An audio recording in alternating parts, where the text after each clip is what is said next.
নমস্কার বন্ধুরা, আর এস শুক্লা ভট্টাচার্যের চ্যানেলে আপনাদের স্বাগত।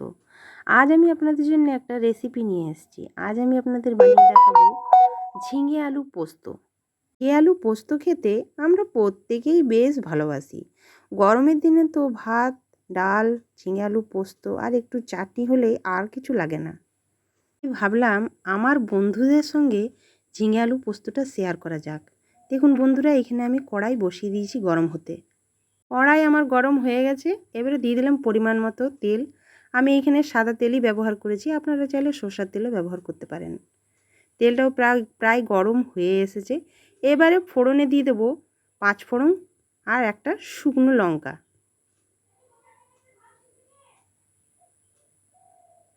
বন্ধুরা, আপনারা আমাকে অনেক ভালোবাসা দিচ্ছেন আর আমি চাই আপনারা আমার পাশে এইভাবেই যেন থাকেন। দেখুন বন্ধুরা, 5 ফোড়ন আর লঙ্কা দেওয়া হয়ে গেছে। এবারে একটু নেড়ে নেব। পাঁচফোড়নের মধ্যে দিয়ে একটা এত সুন্দর স্মেল আসে যে গোটা রান্নাঘর যেন মোমো করে। দেখুন বন্ধুরা, আমার পাঁচফোড়নটা বেশ ভাজা হয়ে গেছে, একটু নেড়েও নিয়েছি। এরপর আমি এর মধ্যে দিয়ে দেব কেটে রাখা ঝিঙে আর আলু।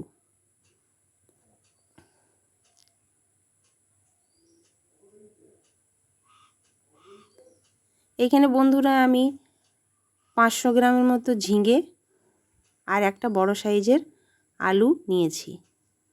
আপনারা চাইলে পরিমাণটা কম বেশিও করে নিতে পারেন। এখানে আমি আলুগুলোকে এবং ঝিঙেগুলোকে ডুমো ডুমো করে কেটে নিয়েছি।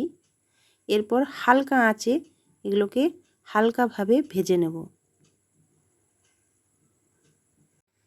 দেখুন বন্ধুরা, আমার হালকা হালকা করে ভাজা হয়ে এসছে। বন্ধুরা, আমার রেসিপি যদি আপনাদের ভালো লেগে থাকে তারা আপনারা প্রত্যেকের সঙ্গে শেয়ার করবেন এবং আমার চ্যানেলটিকে লাইক এবং সাবস্ক্রাইব করে আমার পাশে থাকবেন। দেখুন বন্ধুরা, আমার ভাজা ভাজা প্রায় হয়ে এসছে। এরপর আমি দিয়ে দেবো এর মধ্যে লবণ স্বাদ মতো লবণ দিয়ে দিয়েছি। এরপর দেব সামান্য পরিমাণে হলুদ গুঁড়ো আর সামান্য পরিমাণে লঙ্কার গুঁড়ো। এরপর ভালো করে নাড়াচাড়া করে নেব।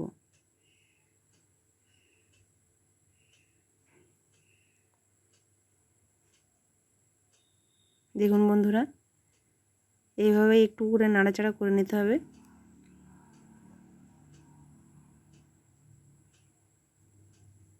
আর এই পুরো রান্নাটাই আমি করব মিডিয়াম টু হাই ফ্লেমে। আঁচটা বেশিও দেব না আর কমও থাকবে না।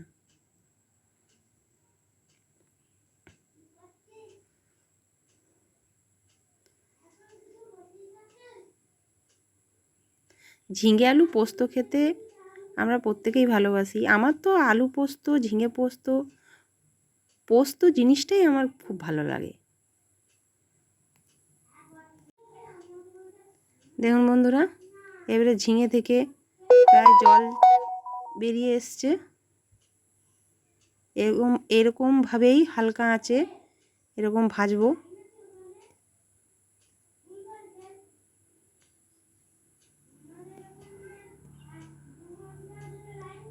দেখুন বন্ধুরা, এরপর আমি এর মধ্যে দিয়ে দেবো বেটে রাখা পোস্ত।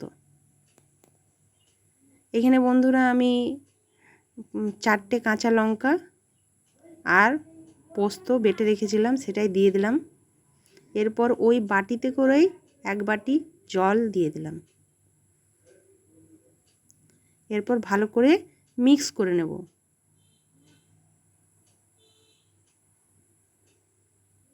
দেখুন বন্ধুরা, আমার বেশ ভালোভাবে মিক্স করা হয়ে গেছে।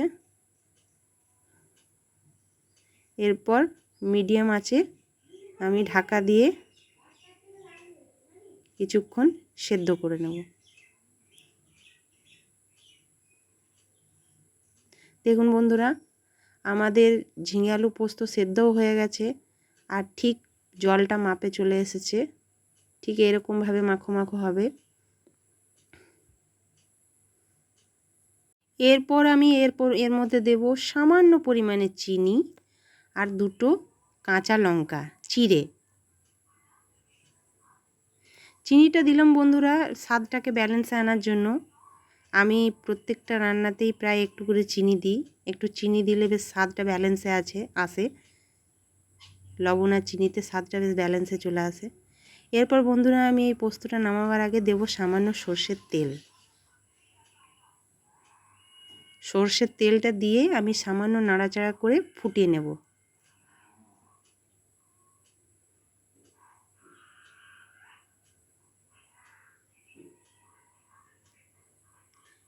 এবারে আমার পোস্তটা হয়ে গেছে। এবারে পোস্তটা আমি নামিয়ে নেব।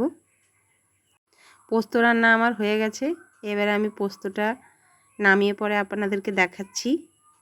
আমার রেসিপিটা যদি আপনাদের ভালো লেগে থাকে তাহলে আপনারা অবশ্যই সাবস্ক্রাইব করে আমার পাশে থাকবেন।